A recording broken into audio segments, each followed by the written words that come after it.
Welcome to the Downtown Kentucky Podcast. I'm Austin/Parfait. And I'm Chris/Ox. And he's the reason we're 15 minutes late. That's right. Sorry guys, I was playing Pokemon and I finally got a shiny Giratina, which I've been hunting for a week and a half now. So Sounds about right. yeah. Austin heard me squeal in excitement. And then I sat here contemplating my life decisions for 15 minutes as I was like, are we gonna start? No, okay.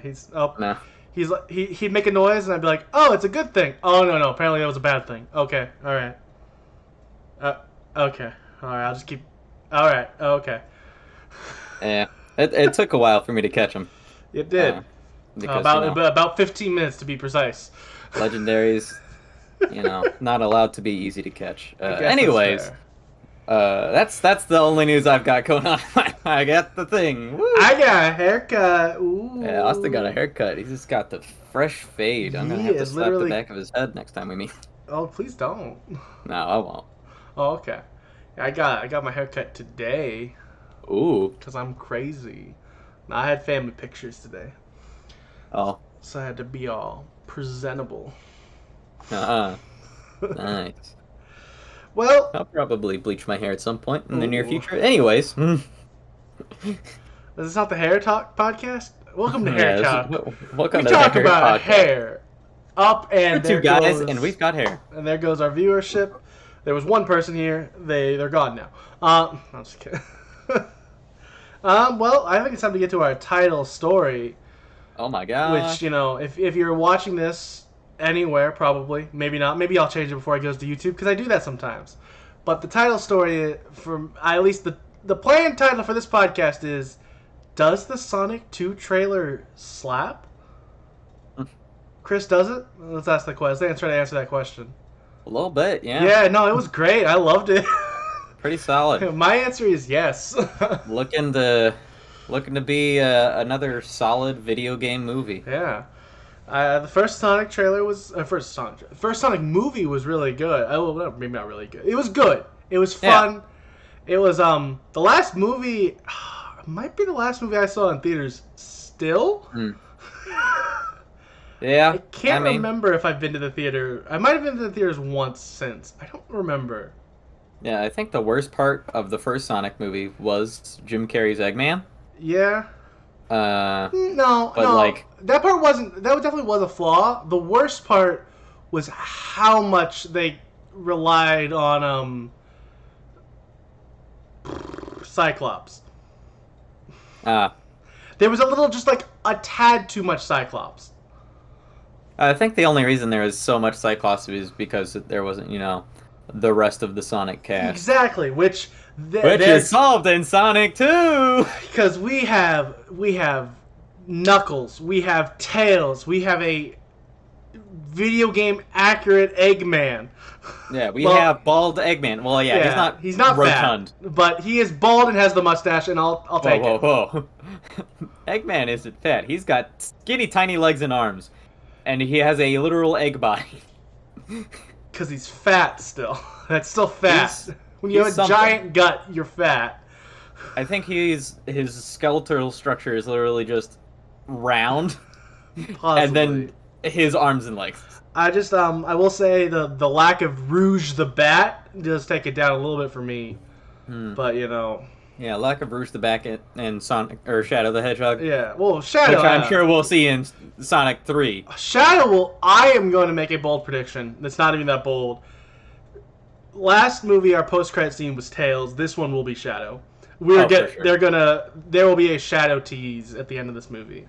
I think Sonic 3 might be Shadow tease, and then, later on in production, we'll get Rouge the Bat. Or whoever. Or we'll never get Rouge the Bat, because it's Rouge the Bat. It is Rouge the Bat. There is one important Sonic character that didn't make it in this, and that's Shadow. We have the three characters. Big the cat? Cream the bunny? Amy the hedgehog? Possibly? No one cares about Amy. What is she? No, she is a pretty central character. Yeah. But here's the thing. Who cares? I don't care about any of them. I care about Sonic, I care about Knuckles, I care about Tails to a much lesser extent, and I care about Shadow. Tails. I care about Shadow. I care about Sonic.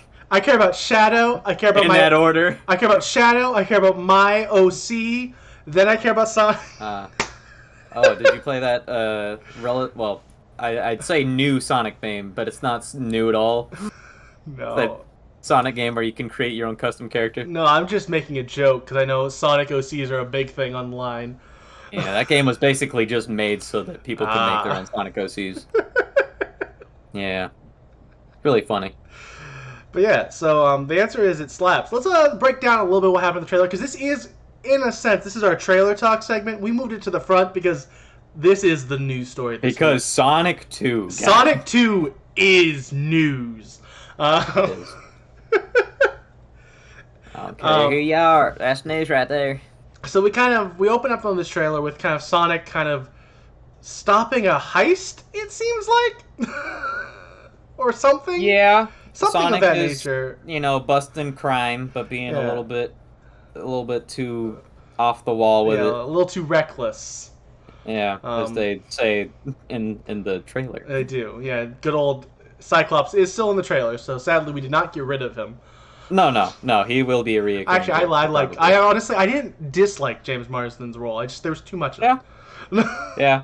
I mean, James Marsden's character is what the character Chris is in the anime Sonic X.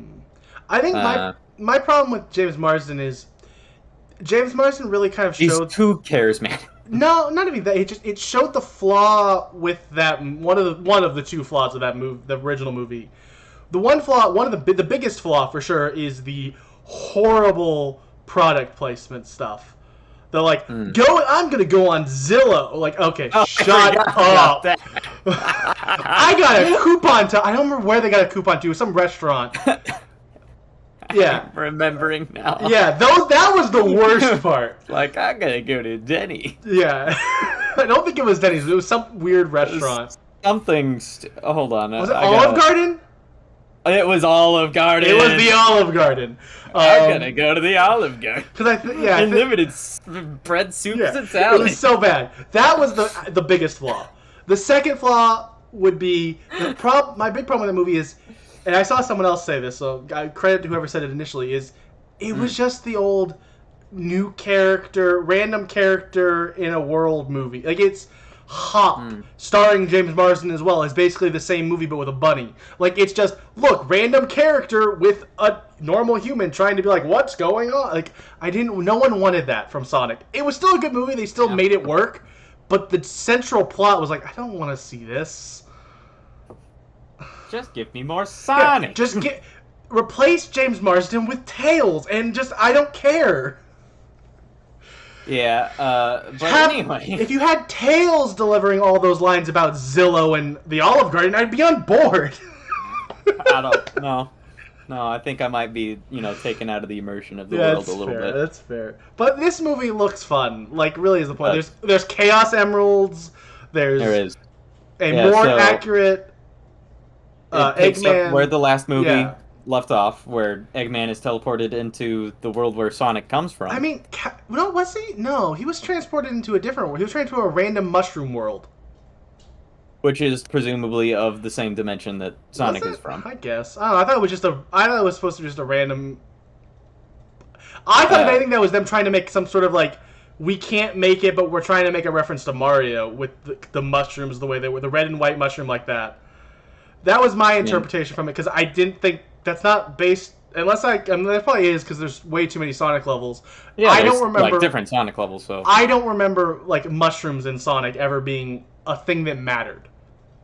So I thought that was just a throwaway, like, oh, we're kind of like, we can't ever make a Mario movie because we're Sega, but we want to tease the fact that that was my interpretation. I could be wrong, but Eggman has come back to the normal human dimension. And he's discovered Chaos Emeralds, which is, if you know anything about Sonic, one of the craziest sources of power.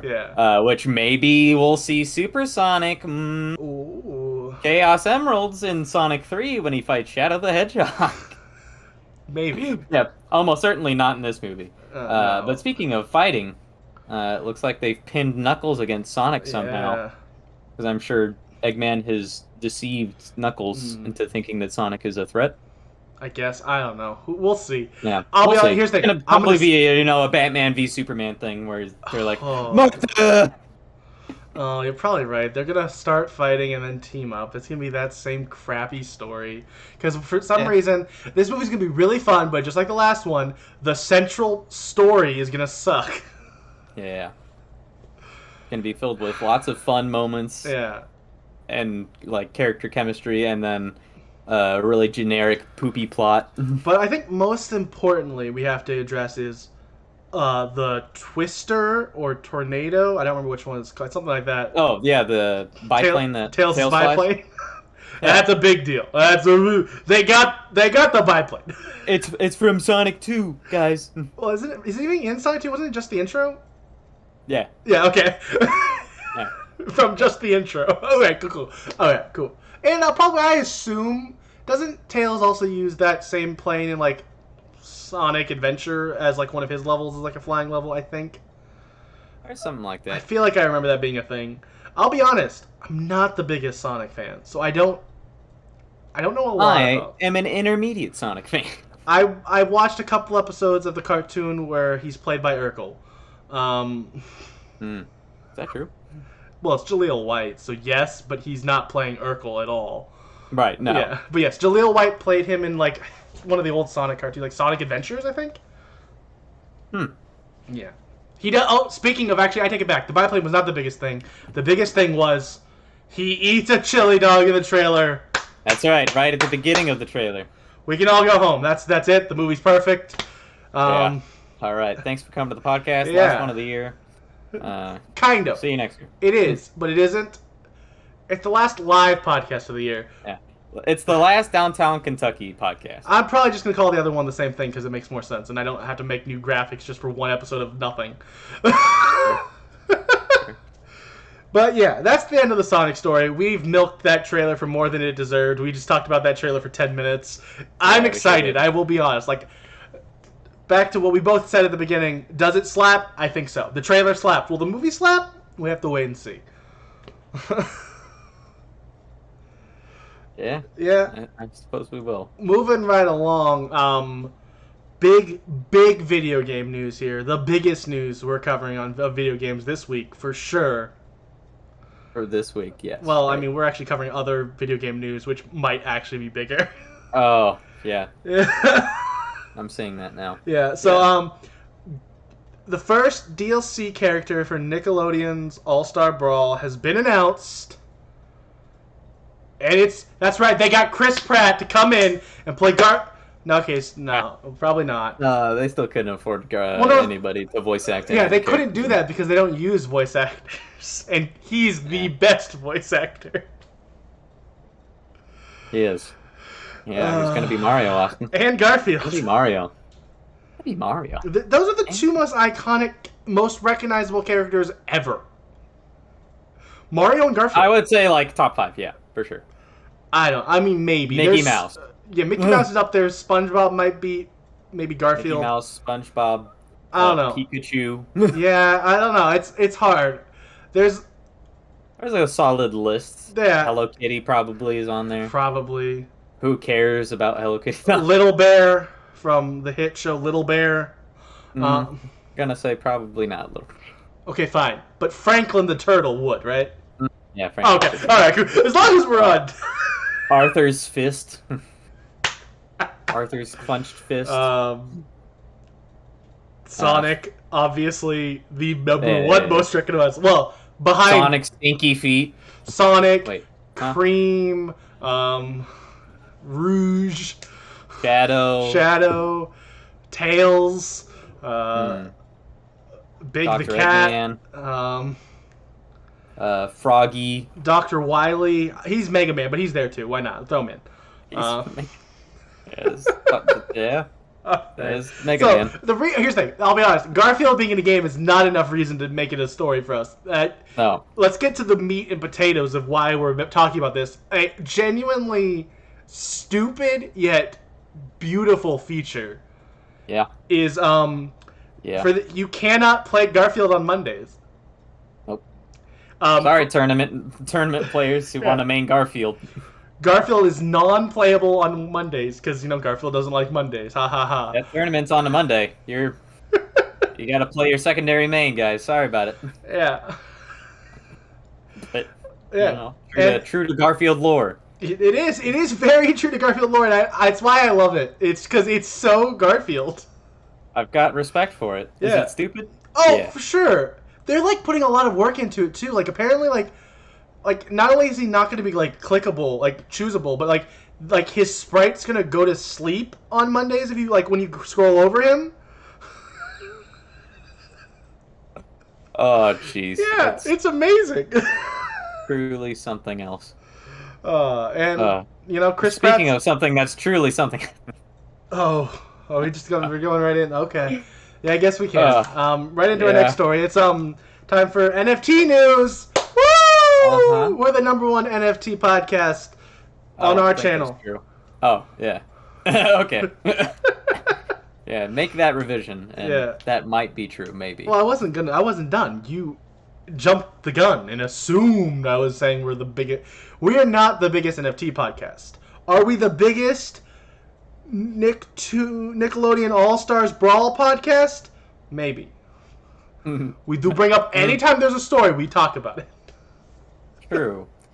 And I could not tell you anyone who is talking about Nickelodeon All-Star Brawl still. Exactly. Because we're the best, baby. There is that. So NFT news. As you can see, I'm kind of stalling because I don't want to talk about this story. I wrote it down. I chose it because it's us. It's the kind of crap we talk about. All right, I'm going to pull up a little article over here so I can make sure I don't miss any of the details. There is an Armenian artist who is well, she's at it's a big annual thing called Art Basel. It's in Miami every year. Okay. This weekend, it was actually this past weekend. She has this really, really cool art piece she brought it's called a triptych, which means it's 3 panels. Oh. This is some art terms. I had to Google what it meant when I read it. It's called Love, Hope, Live. And there is a NFT portion of the Live. The Live portion has been digitized and made into an NFT. And that's not news, right? NFTs, that's the thing these days. Everyone makes NFTs. Gosh darn Crazy Frog is making NFTs in 2021. NFTs aren't special. Yeah. But so tied to this purchase, you are when this is auctioned off, you are also getting an embedded contract promising an egg from her ovaries. Yeah. Right. She hopes that this is gonna, some couple's gonna buy this who are trying to bring a child into the world through her artwork, but odds are it's probably just some weird crypto bro who's like, I own an egg. Yeah, and she did clarify though that the child will be a child once they are born, not a piece of art. I feel like that's very important. We need to know. I mean, that is an important distinction. Is it? I feel like that was just obvious. I mean, if it wasn't abundantly clear before, I am glad that she did point that out. She brought it up. The child will not be art. Too stupid to not just realize that. Yeah, I have this. But this child, in a sense, will be on the blockchain forever. In a sense, there's a way. The contract of this child is going to be on the blockchain forever because that's how the blockchain works. Yeah, I kind of hate it. Yeah, but does this fall under some sort of old slave auction kind of thing? If you really think about it. Yeah. It's a little. We talk about how NFT news is the dystopian section every week when we have to bring it up, but this might be the closer and closer dystopian NFT news. Like, gosh, why? That kid is literally on the blockchain. Going to be linked to the blockchain for their entire life. Well, probably not. They'll probably, to be fair, the blockchain until the blockchain dies. Yeah, to be fair, the way the blockchain is working and the way it's destroying our planet, this child will probably never even get born. It's valid. That's it. That's it for that story. Yeah. But it's not it for gosh darn NFT news. That's right, because I made a promise. I made a promise last week to you, our viewers, that I'd watch Red Ape Family, the NFT-based show, Flash cartoon, quote unquote show, but like not as good as not as good as Flash cartoons used to be. No. And well, by golly, was it terrible? And I'll be honest, I am happy that I made you watch it with me. Yeah. Because last week when I promised this, you're like, "Oh, you're crazy," and then I just kind of, while we were sitting here, I made you watch it because you couldn't get up, so you had to watch it, and That's true. And yeah, so we both got to suffer through. I mean, enjoy the art that was Red Ape Family. No. I believe it was suffering. What are you talking about? But Chris, it was so funny. They said the F word 80 times in 8 minutes. There was not a singular time that I laughed during that entire 8-minute runtime. 2 of which, may I remind you, was all credits. Yeah, no, it was. Yeah, no, that's fair. Yeah.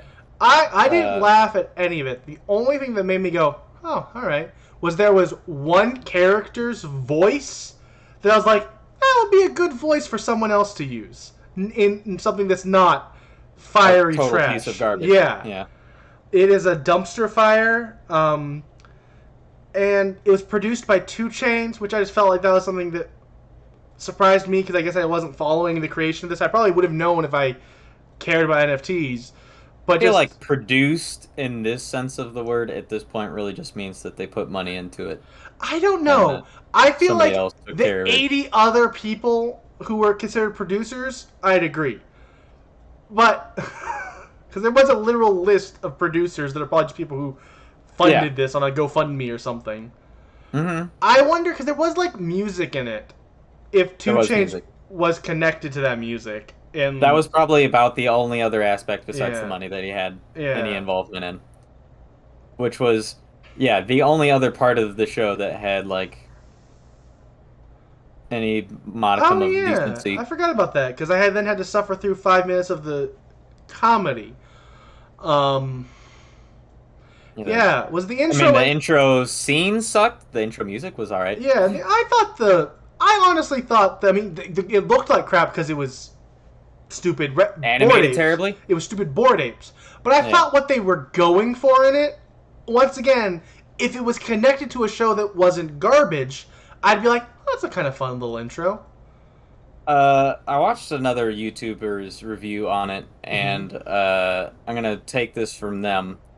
It's a cheap ripoff of a Cowboy Bebop intro, and there's literally no more like accurate description of what it is. But see, as someone who's never seen Cowboy Bebop, I thought that part of it looked kind of cool. No, you should watch Cowboy Bebop. You'd like the intro. You'd love the intro. Oh, okay. Maybe I'll watch stylish. Maybe I'll watch the intro. Also, you should watch Cowboy Bebop. That's just an actual. Do they say the F word 80 times in 8 minutes?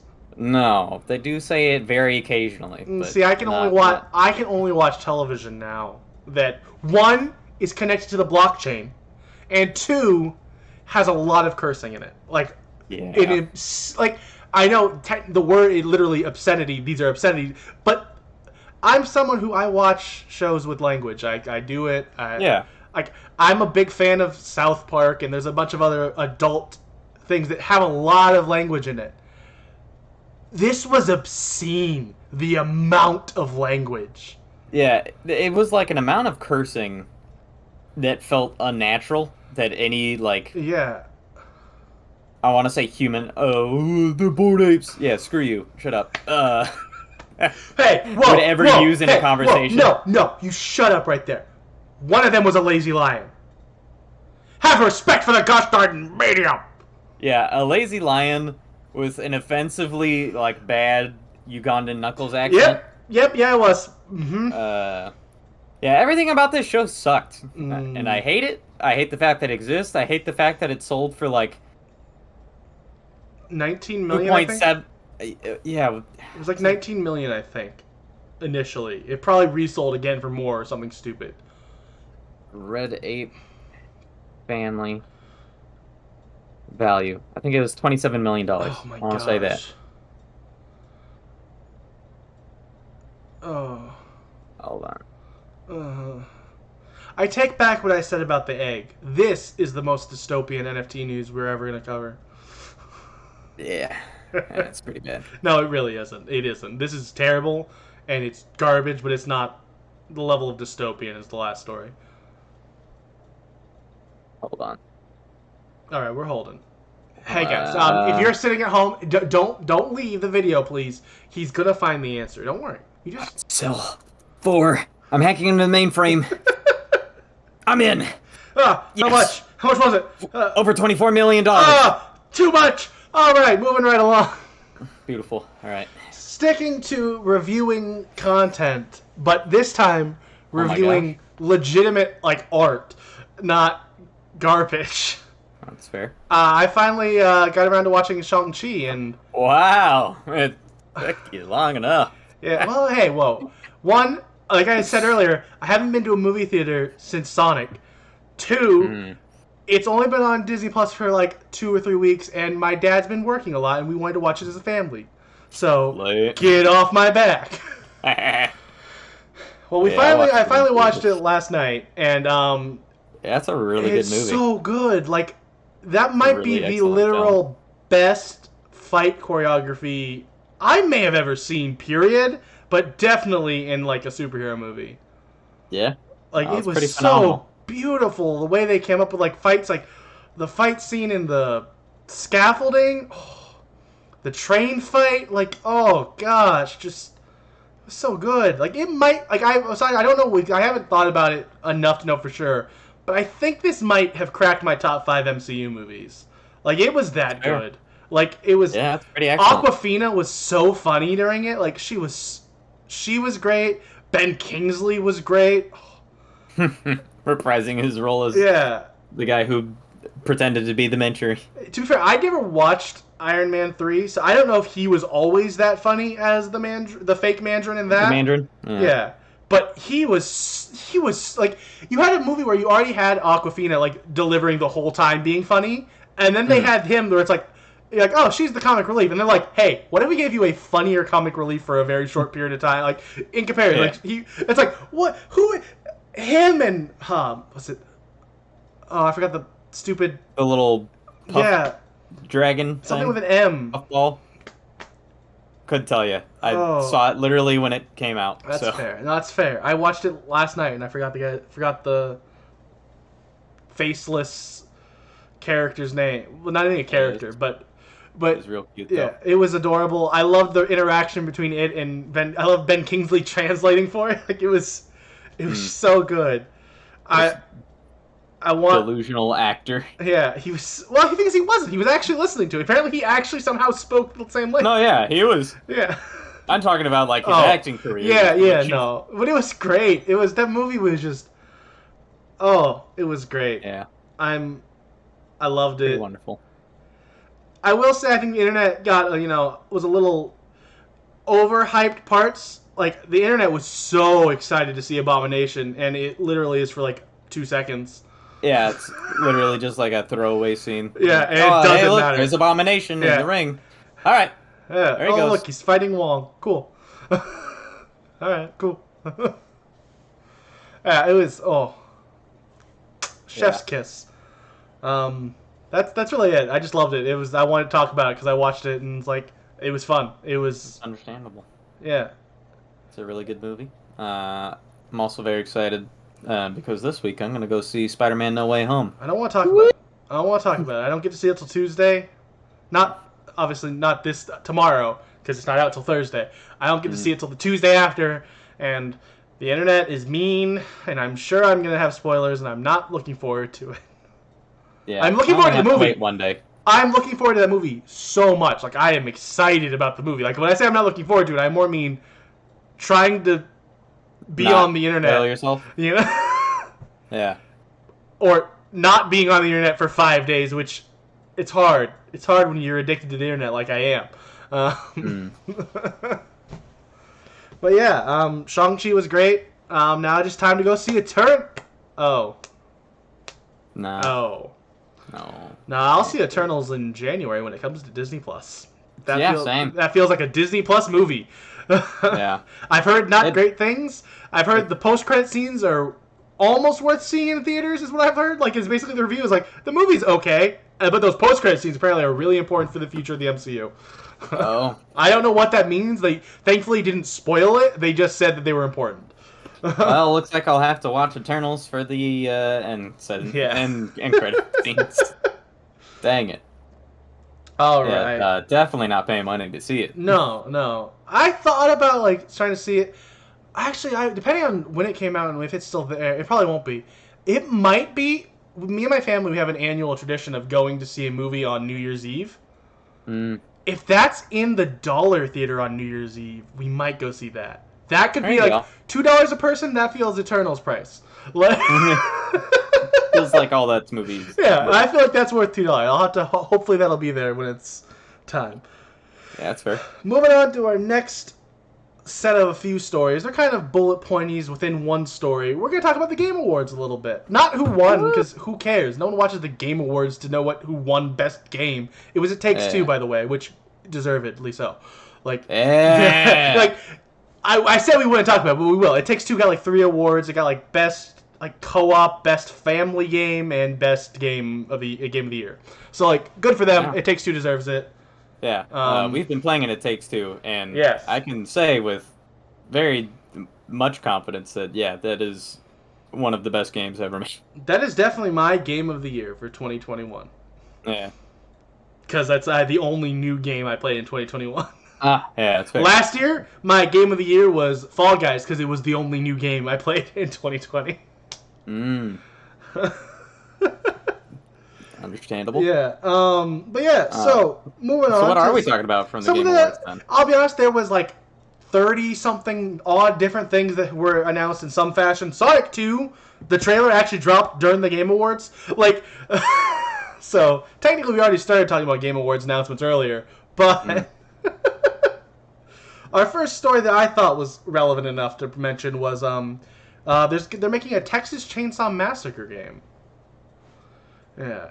It's being made by the same studio that made the Friday the 13th game that was somewhat liked, from what I understand.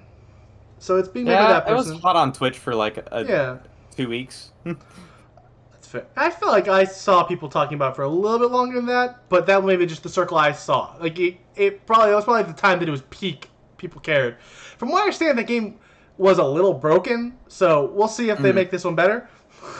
Also, all of these survival horror games are literally just copying Dead by Daylight. Yeah, no, for sure. Which is an objectively better game because there's more content in it and it's more polished. And... Texas Chainsaw Massacre's not out yet. We don't know yet. Oh, I'm sure it'll be the exact same thing as the Friday the 13th game, but with, the Texas Chainsaw Massacre, Leatherface. There you go. It's I actually haven't watched the Texas Chainsaw Massacre movies. I haven't either. Any of them.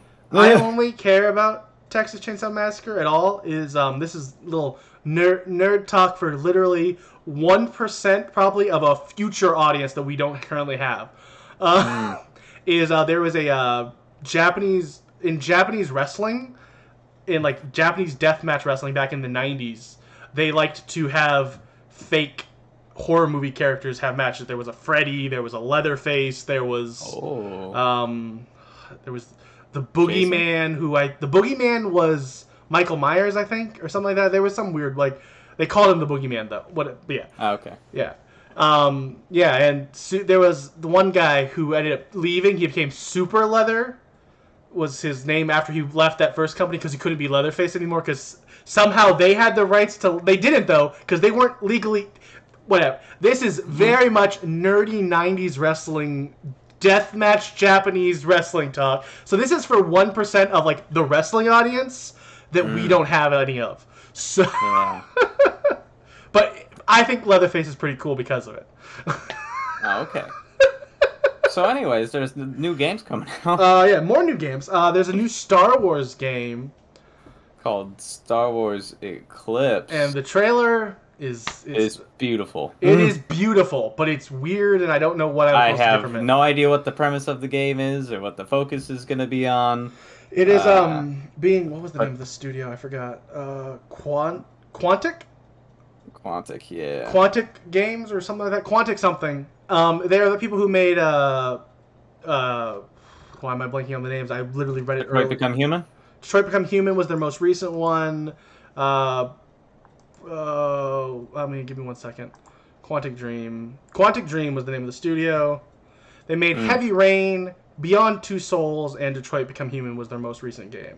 So there is a chance that this game plays out a lot like those and is a lot less action-based, is a lot more story-focused. I would assume so, based off of what they've made in the past.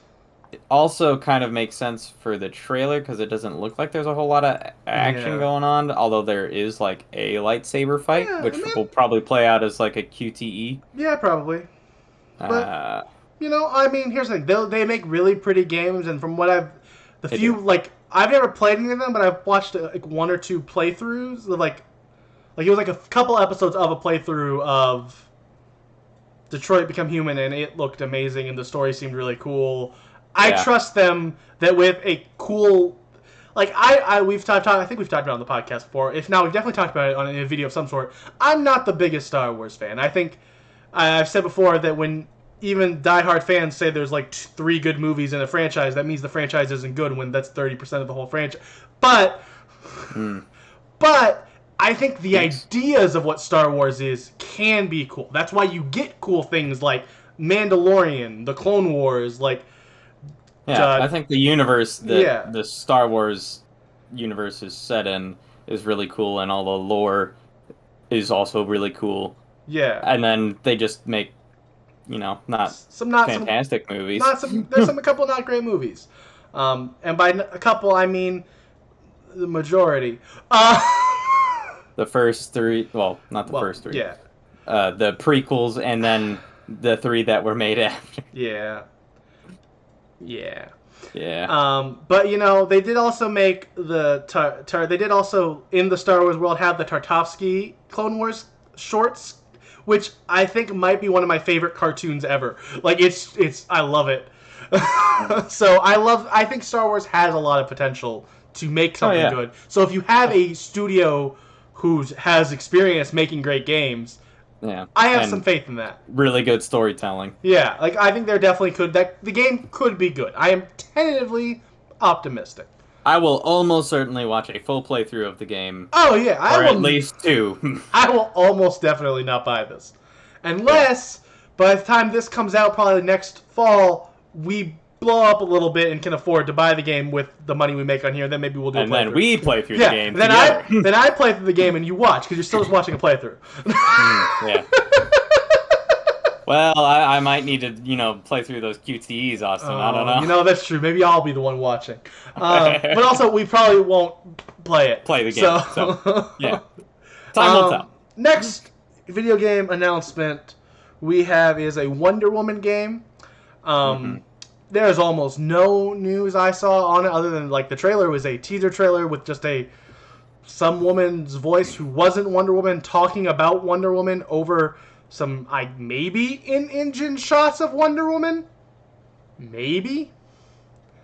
Yeah, it's made by the people who made the studio. I don't remember the name of the studio, but it's the studio that made what's it called? Wrath of Mordor or whatever, the Lord of the Ring, one of the more recent Lord of the Rings games that people liked. Yeah. Was it Shadow of Mordor? Shadow of Mordor, yeah. It's the studio that made Shadow of Mordor. So that's a game people liked. So maybe this game will be good. Maybe it won't. The trailer tells me literally nothing. It doesn't even tell me, hey, look, this game is going to be beautiful. So I don't know. Oopsies. These next two announcements, I'm actually really excited. Well, the first one I'm really excited about, and the second one I think is really cool, and apparently has been a thing that's going on for a little while, but we'll get to that when we get to it. First, there's a game called Rumbleverse, which is a pro wrestling battle royale game, and I am very intrigued. Like we just went on, before today, you may have not known I was a pro wrestling fan, depending on which video you tuned into. But if you've made it to this point of the podcast, you know I am, because we just talked about I talked about Japanese pro wrestling for a couple minutes ago. Yeah. So I love pro wrestling, and the idea of a weird battle royale pro wrestling-ish game, I'm intrigued. Like, I definitely want to play this. Sure. I definitely want to make you play this. Uh-oh. I don't know how a battle royale... Yeah, I don't know either. Pro wrestling battle royale? To be fair, it doesn't seem like... to be fair, it does seem like it's somewhere... Like, there doesn't... From what the trailer I saw, there definitely was some pro wrestling elements, but it definitely felt kind of... like, very generic pro wrestling. Like, you do, like, jump... You do a running clothesline when you run up on someone. You, like, throw them in the air. Like, it didn't look like there was, like, an intricate fighting game in it. It was... probably a couple attacks each person. So it'll probably be a game that I play once, and then never play again. But I'm really intrigued right now. Interesting. That seems like a very strange, like, genre diffuse. It should never happen. Royale and pro wrestling. Yeah, no, this game shouldn't exist. You could argue has no right to exist. Whatever verbiage you want to use there. But this shouldn't be a thing. But it's going to be. And I'm intrigued. What hobby is it? Yeah. I am ready for Rumbleverse. And then lastly, apparently this is actually the second album they've released, and they've also had like a playlist of not an albums. I did a little research on this. League of Legends is made their second creator safe album.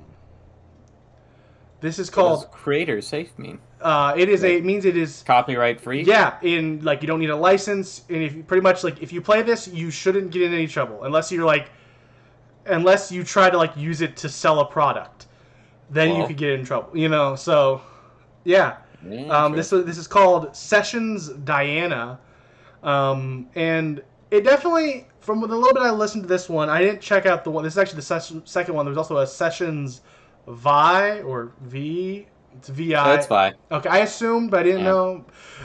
Sessions Vi, there's one for her, and it's kind of like, it's very, at least Diana was very, ambient music. It's not anything that's, groundbreaking, but it's definitely, it's cool. You could throw that in the background or something, Yeah, throw that on the background of a stream. Yeah, it's... Just, chilling and playing video games. Yeah, it's really cool. The fact that they're just doing this. They just want Riot, I think it's Riot, is the one who makes Riot just said, hey, we're doing this. And apparently, I was doing some research and found they also have just a different playlist of other songs that you can go to that isn't from these two albums, that they also have that you should be good. So it's a really cool thing that they're hey, we're gonna do this. It's oh, okay. You know what? It's very creator forward, which a lot of companies aren't creator forward. No, they're not very creator forward.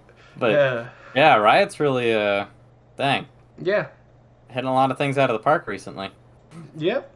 Making cool albums for creators and making an amazing show, which again. You already talked about that last week. You're not getting plug it. Watch it. No, watch Arcane. No, you're not plugging Arcane twice. No. Watch it. I'm anti-plugging Arcane. Do not watch it, because he doesn't get to plug it again. No, watch it. Austin, you need to watch it. No, I'm not going to. You should. I won't. It's a good show. I mean, maybe, but I don't have time to care about a show that I have no interest in. You'll never know. I mean, just on paper, nothing about the world, the kind of characters in League of Legends interests me as a show that I personally would want to watch. And I don't knock people who want to. I'm glad you enjoyed it. I'm joking about not letting you plug it again. You really like it. Awesome. Plug it again. I don't care. But it's not for me. It'll never be for me. Moving on to a segment, because we do segments here. Yep. We don't know what this podcast is. Is it news? Centipedes. Is it segments? Is it both? Because we don't know how to fill enough time without doing both. Do we normally go overtime? Yeah. Yes. But still, here we go. It's time for Movie Club. Woo! Chris, I have to burp real quick. What is Movie Club? Well, Movie Club is a whole lot like a book club, but for movies. Whoa. That's such a revolutionary idea that we came up with that no one else has ever done. Yeah, it's definitely original. Pretty groundbreaking. If you see anyone else trying to have something called Movie Club, could you report them? Yeah. So every week, me and Austin will watch a movie. Mm-hmm. We'll come back and talk about it on the podcast. Yeah, and what makes it a movie club, like a club, is we really do encourage you to go watch it too. So when you're here in chat, like you totally are right now. Yeah, totally. Or watching this on YouTube? It'd be a little harder to be involved in the conversation on YouTube, but hey, leave some comments. I'll read them. I'll probably respond too. Probably. Yeah. Yeah, and so yeah, it's like a book club. For us, it's once a week. We watch a movie, and then we come back and we talk about it. And well, we typically watch bad movies though. So yeah, we sure do. We also have real quick before we talk about which movie we're talking about today. A little plug for a different show we have on YouTube. We have a show called Movie Club Commentaries, which is a commentary track similar to Mystery Science 3000, Riff Tracks, those kind of things, where we make fun of this movie while we watch it. So, you know, if that sounds like something you'd be interested in, give it a check it out. It'd be pretty cool. Alright. So today's movie, the last movie we're going to discuss this year. There will be more movies for you to watch, but not discuss. We will not be able to discuss it with you. This will be the last live Downtown Kentucky stream of the year. Whoa, no. Podcast. Right. We have 3 more streams this year. We got 3 more streams this year. Last Downtown Kentucky podcast of the year. Last live one. Yes. All right. Today we're talking about Santa. Today we're talking about Santa Buddies, the Legend of Santa Paws. Yeah. Which Paws is it? We watched this movie. Yeah, it really doesn't focus around Santa Paws at all. Not at all. One would say it's more the Legend of Puppy Paws. The misadventures of Puppy Paws. Yeah, sure.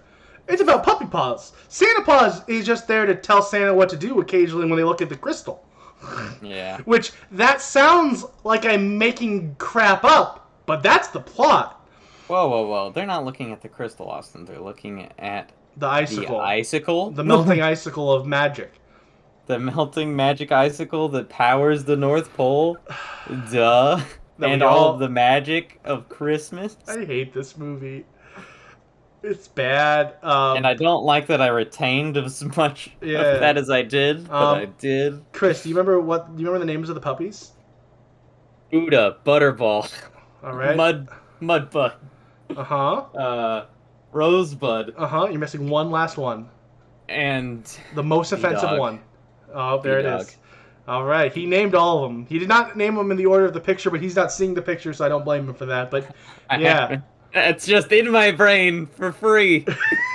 Living there forever now. It's living rent-free in your head, baby. The Air Buddies now exist in my brain. I can't get rid of that information. So, general plot synopsis, because that's what we do for this segment. Yeah. Puppy Paws, he's Santa Paws' kid. Because, of course, Santa Paws exists and has a kid. Moving right along. Puppy Paws is a mischievous little dog. He messes up stuff at the North Pole. He gets told, stop messing stuff up, and he decides to run away, I guess. I kind of blocked that part of why he left out. And then we find out that nobody believes in Christmas anymore for some reason. No one believes in Christmas. None of them. The icicle that's powering the North Pole is melting. And so now Puppy Paws has to get people to believe in Christmas. Yeah. And that's the plot. So he's going. He goes. He talks to all the puppies. He deals with all their crazy personalities. B-Dog, he's a racist stereotype. Yeah, that's true. Sucks. Butterball, he likes sports and eating. Mudbud, he's more dirty. Eating than sports. Yeah, it's only eating, but he wears a football jersey and has like football paint. He sure does. Yeah. Mudbud, he likes getting messy, but not messy inside. That's important later. Buddha is the only actually redeemable character in the whole thing. It's actually just, I mean, it's not a terribly done character, honestly. I think Buddha was actually pretty okay. He's just a very laid-back dog, but very he's laid back, also very peaceful, mindful. Yeah. And then we have Rosebud, who likes to be pretty. That's the dogs, and he messes up each one of their things. Whoa. Austin keeps rejecting the fact that Rosebud is the de facto leader of the Air Buddy. Because she's not.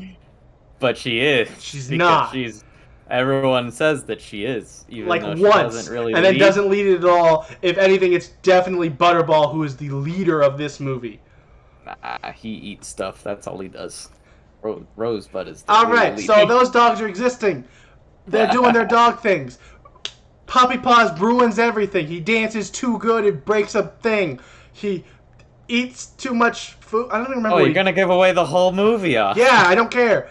Butterball, he does something with Butterball. I genuinely can't remember why, and I don't care. We're moving on. He frosts the freshly baked cookies, and then he eats them. Sure, why not? And then he leaves, and then they think that Butterball ate the cookies.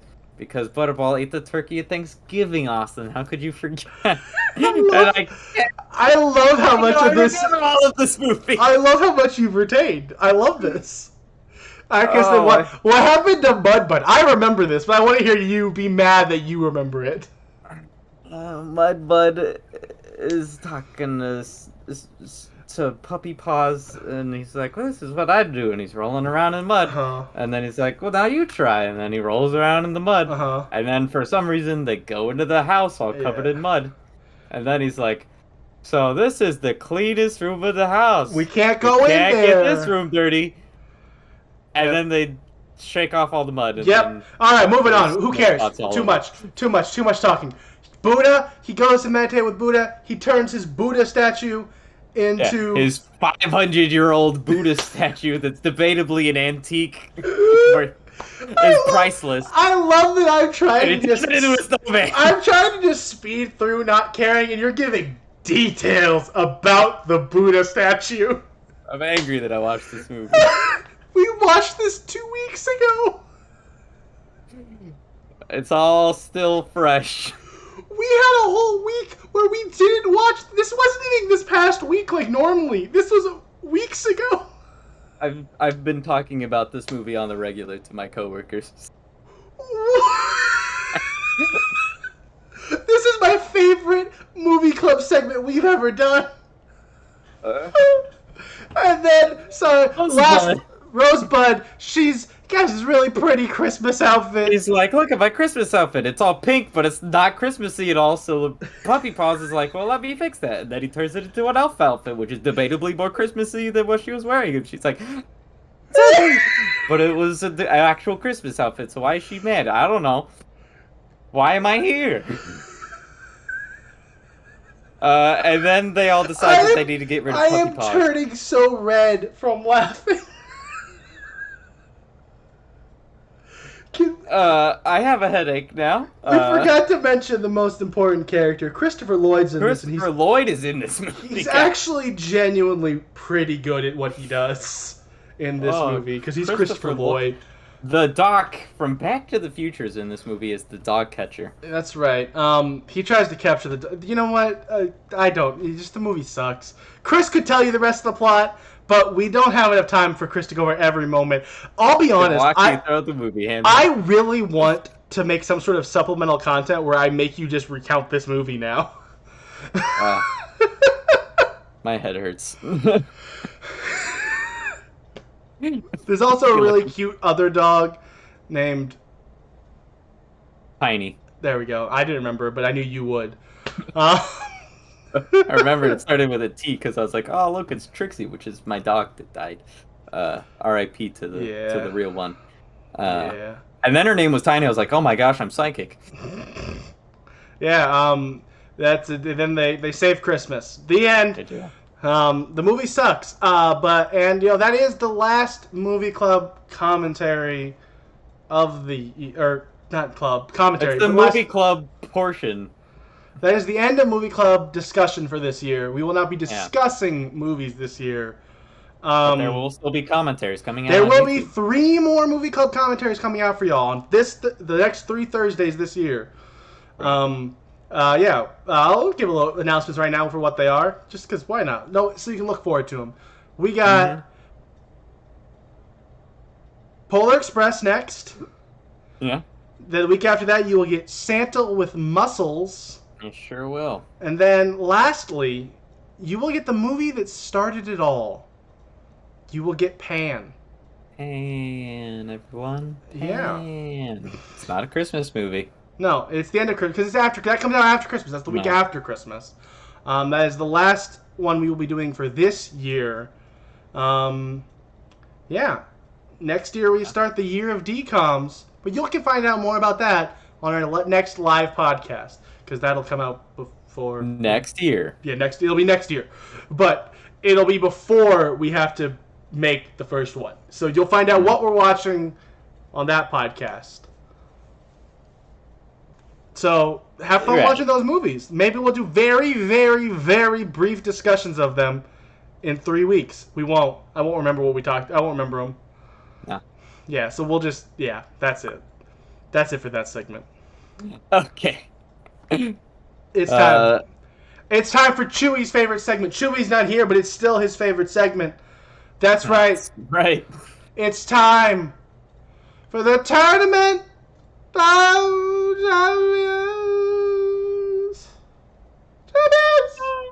Champions. All right. In our brackets today. This is season 1. You may be thinking, what? We've been doing this for way too long for this to be season 1, but the first 9 episodes of this are considered season 0. They're non-canon. They were for fun. They were for nothing else. And eventually we'll stop telling you that. Maybe. Maybe at the end of season 1 I'll stop telling you. We'll see. I don't know. What we changed here with season 1 going forward, and for the next 8 seasons of this insane show. No more themes. There's no more themes. Themes are too hard. Themes are hard. I have a list of 500 a whole lot of people and 12 characters from you name it media, like everything I could come up with, and we threw them all into. I threw them all in. I pulled out 64 of them for this first season, and today on episode 4 we're gonna go over today's bracket of 8. This is probably the weakest bracket of season 1. I'll be honest. I'm looking at it. It's definitely panning out that way. I'll be honest. That's how it turned out. But I still think there's some fun ones here. This might be the funniest bracket we've ever had. That's fair. All right. First off, in the West Coast, we have from DC, from the Suicide Squad, we have Deadshot. Okay. All right. And who's he versing, Austin? He is facing Ty the Tasmanian Tiger from the Ty the Tasmanian Tiger video game series. Oh. Oh, yeah. Okay. You know, the cool Tasmanian Tiger with a you know. Yeah. Yeah, you know. Yeah, you're not excited. Well, okay, well, moving right along to the West Coast bracket still. We have Bizarro from the DC Comics universe. He's reverse Superman, basically. He's taken on Jack from The Incredibles. The superpowered son of Mr. and Mrs. Incredible. True. Moving on to our East Coast bracket. We have Akuma from Street Fighter? From Street Fighter, yes. Okay. Taking on 3 Gremlins. Alright. From Gremlins. 3 gremlins. Yes. 3 nondescript gremlins. Yep, 3 random... Well, okay, sorry. 2 gremlins and 1 girl gremlin from Gremlins 2. Oh, okay. That changes things. It does. Yeah, you're right. I'm sorry. I should have wrote that down. It doesn't change anything. And lastly, our last matchup of the night, we have the Queen of Magic herself. We have Marnie Cromwell from the hit DCOM franchise Halloween Town. If you want to know more about Halloween Town and want to watch those with us, we have 4 episodes of Movie Club commentary, all dedicated to Halloween Town. It's true. She's the star of those movies, and she's taking on Hawkman from the DC universe. He's a Hawk Man. A lot of DC representatives tonight. Chris, there's a lot of DC and Marvel representatives in this tournament because there's a lot of characters, and it was hard to come up with characters. So, let's move over to our first battle of the evening. We have Deadshot versus Ty the Tasmanian Tiger. Who wins? We decide. Yeah, we do decide. Thank you, epic rap battle. Epic Tournament of Champions! Yeah. I'm gonna go with Deadshot. Yeah, Deadshot has a gun, not a boomerang. He does have a gun. Deadshot wins. He's a great marksman taking on a guy with a boomerang. To be fair, as someone who did play Ty 3 on my Game Boy Advance, he did have cool fire boomerangs and ice boomerangs. He's like Hawkeye, but lamer. But with a boomerang. Yeah. He's like Captain Boomerang, but not. Yeah. I don't think Captain Boomerang actually has cool boomerangs, which is actually kind of a dropped ball. No, yeah, I think he's just got... I think he's just like a sharp boomerang? like a knife boomerang that he's really skilled with. We'll talk about him later because he's in the tournament. I actually think he's in this season. I think he got pulled for this season if I remember right. All right, so Bizarro versus Jack Jack. I think might be one of the closest fight of the evening, and I'll be honest. I have some lists of powers. So I want to know who would win. So let's list. I think it's Jack Jack that wins this. Yeah, I'm gonna read off each character's powers. We'll start with Bizarro. All right. We have. First off, there's this statement here in the abilities section of his Wikipedia. Excuse me. He has the reverse versions of Superman's powers. And then it lists just every one of Superman's powers not reversed. So I don't know what they mean by reverse of Superman's powers. Because these are just Superman's powers. Superhuman. You think it'd be like ice vision? It wasn't, though. And heat breath? It's not, though. I guess. That's silly. He has superhuman strength, hearing, and endurance, supersonic speed, flight, a healing factor, invulnerability. Okay, it says invulnerability freeze. I don't know what that means. Invulnerability to freezing? I guess, maybe. He has a spotlight. It doesn't say anything else. Don't know what that means. Oh, sorry. No, I got it now. He has spotlight, X-ray, telescopic, and microscopic vision. He has heat and vacuum breath. So I guess that's the one actual reverse power he has. The only one. Yeah? No ice vision? Nope. Wow. No, he has... Or ice rays? Chris, I told you. Oh, he does. Maybe. Maybe he has freeze, spotlight, X-ray, telescopic, and microscopic vision. They'll be honest. Freeze vision would make sense. The invulnerability, there's no comma there at all, so it was confusing. The way it's listed just is... It's badly done. It is badly done. Then we have Jack Jack, who has superhuman strength and durability, wall crawling, polymorphing, transforming into demon baby, transforming into a fire baby, transforming into a giant baby, mimicry. Mimicry? Oh, that makes more sense. I thought it was some sort of clever baby joke. No. That'd be funny. It's been my cry now. Turning body into metal. Turning body into rubbery substance. Molecular vibration. Duplicating. Phasing. Teleportation. Interdimensional travel. Laser eyes. Generates electricity. Telekinesis. And levitation. So basically, he can do everything Superman, Bizarro, all of those kind of characters can do with a couple extras. Yeah. So Jack is our winner. Yeah. Yeah, we're gonna have a baby when this... Hey, whoa, spoiler! 3 gremlins might beat him! I gotta beat Akuma first. Speaking of which, it's time to move on to the East Coast. That's where right. Akuma is facing off versus 3 gremlins. Let me look up what Gremlins Powers are. What do we have for Gremlins Powers? Tell me why they don't die to Akuma immediately. Gremlins are, as far as can be figured, genetically engineered reptilian creatures who got out of control. They multiply asexually when in contact with water. They possess a highly manipulable genome and have a bend for destroying technology. While Akuma has a master of martial arts, right?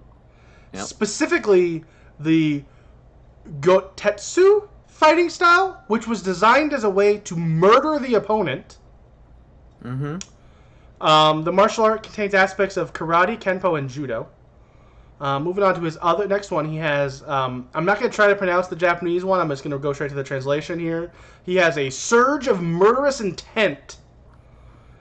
This is a form of a dark ki rooted in the darkest forms of human instinct. Oh. It can only be tapped into if the user is willing to commit murder to a fight to win a fight or a battle, which he is, because that's the fight style he knows. Yeah. And then he also has dark... what he is trained to do. Yeah, he also has dark energy protection. Since Akuma has fully given himself to the surge of murderous intent, Akuma can use it to manipulate his own ki in the form of dark energy. He can manipulate his ki into the form of projectiles, channel it into enhanced physical strikes, create balls of fire, and release powerful shock waves. Boys, Akuma's pretty dope, honestly. I didn't know a lot about Akuma before I chose him for this, and he's really cool. Yeah, he's like the ultimate murder martial arts man. Yeah, so Akuma is demolishing the first 2 gremlins, taking Girl Gremlin on a date, then killing her.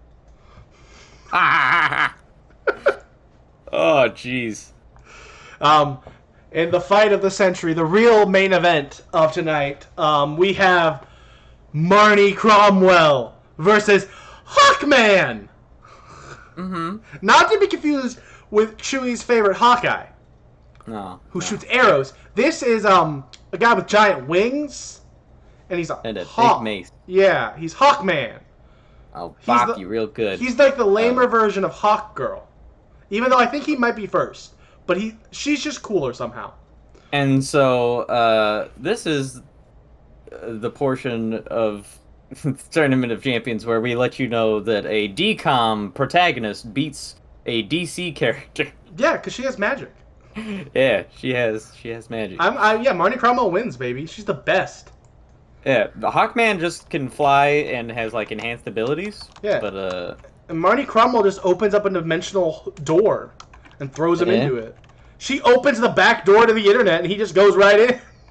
Turns his wings into frogs. Yeah. And his mace into frogs. Well, no, she makes his mace really small. And then opens a door out of nowhere and throws him into it. Yeah. Marnie Cromwell wins. Especially if she has that cool little necklace from the end of the 4th movie that sucks so bad. Oh, yeah. Yeah. But she doesn't have that because she chose to destroy it. And then she tells Hawkman to kill himself. And then he has to oblige. Oh, gosh.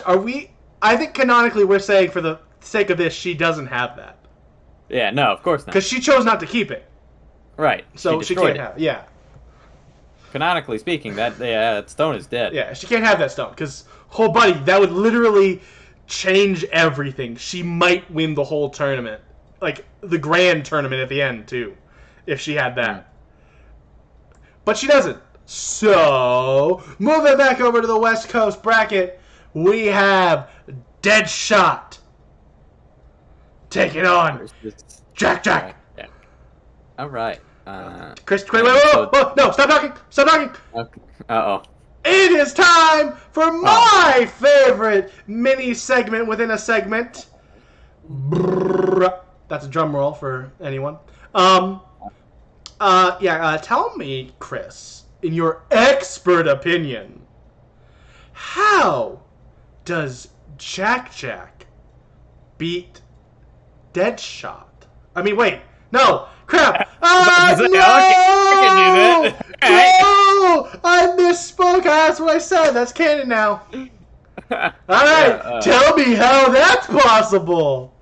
Deadshot takes aim at Jack, and Jack looks over at Deadshot and then teleports behind him and then transforms into a giant demon baby and rips his head off. Now I want to pause here for a second, actually. Something that maybe I should have done in the first fight Jack was in. Mm-hmm. Jack isn't shown to care to go to try to kill someone the way you described. Would he probably turn to metal and not die? Sure. I don't know if he would go for a death blow like that immediately. Oh, no. But if he was, like, being attacked... But he's also a baby. Would he? Does he have the cognitive abilities to realize he's in a fight to the death? He definitely attacks other people in, like, Incredibles 2. To be fair, I've only watched that, like, once and didn't like it, so you're probably right. Yeah, I think Demon Baby Jack, angry baby. If you gave the powers of Jack to an actual baby, they would absolutely kill another human. An angry baby would kill an adult, given the chance. And I'm standing by that statement. Chris, you're thinking of cats. Cats want to kill humans. Yeah, no, that's sure. A fact.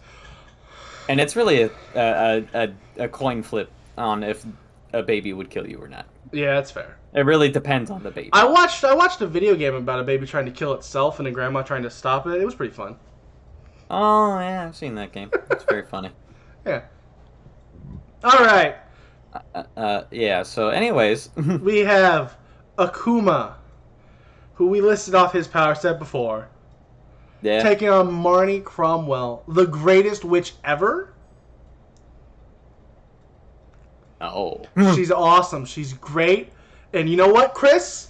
She is a Cromwell witch, which is a strong witch. I genuinely am not saying this just to take us to a coin flip, but I choose Marnie Cromwell. I kind of thought you might. Yeah.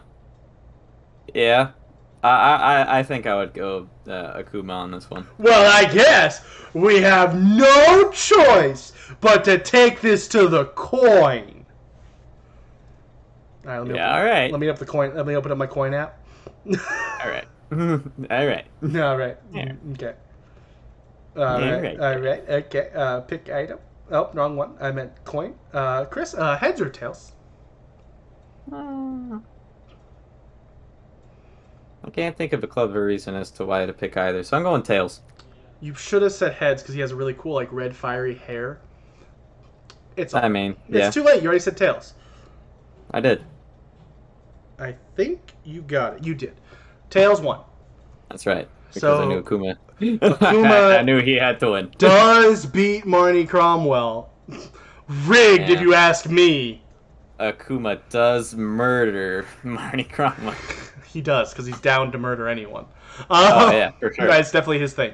And now...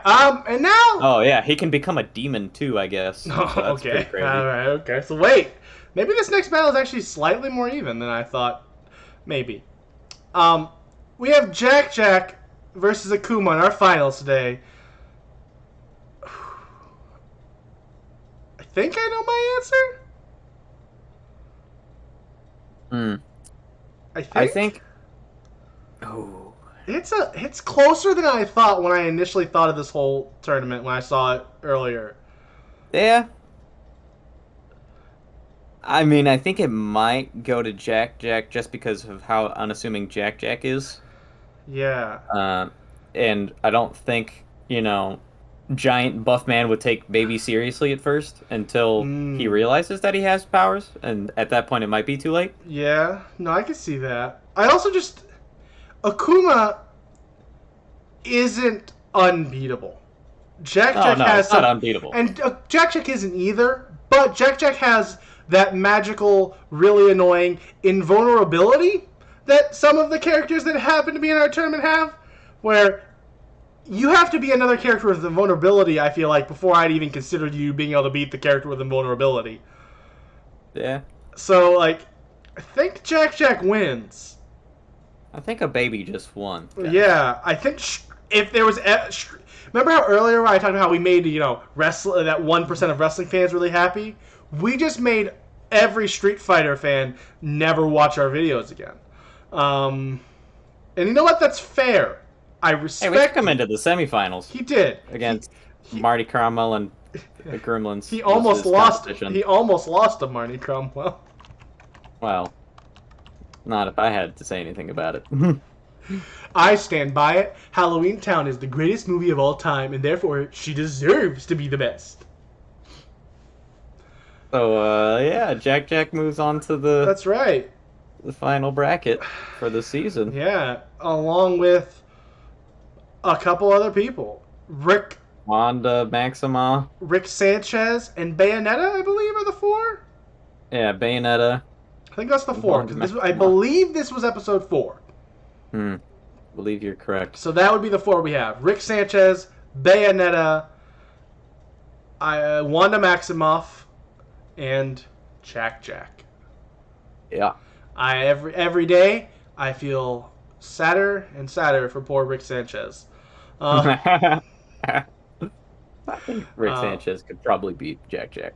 But we'll get to that point when we cross it. We probably won't, because he'll end up fighting, like, Wanda and die immediately. Yeah, that's valid.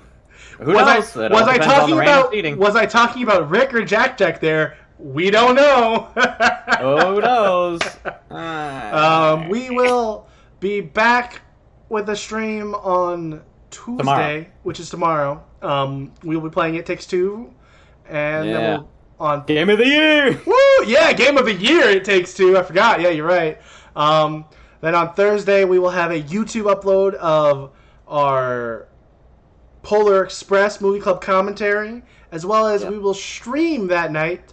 We will be playing Game Dev Tycoon for the last time, because we beat the game, but now can we kill our own creation? We're gonna burn down DK Games. That's gosh darn it, we're gonna try our hardest. We're really gonna try. And then on Friday, for the last live stream of the year, we will be joined by my childhood best friend CJ, and we will be playing Minecraft in Sacrifice SMP. That's right. Have fun, everyone. See you tomorrow, or see you tomorrow some other time. Who knows? Bye bye. Bye bye.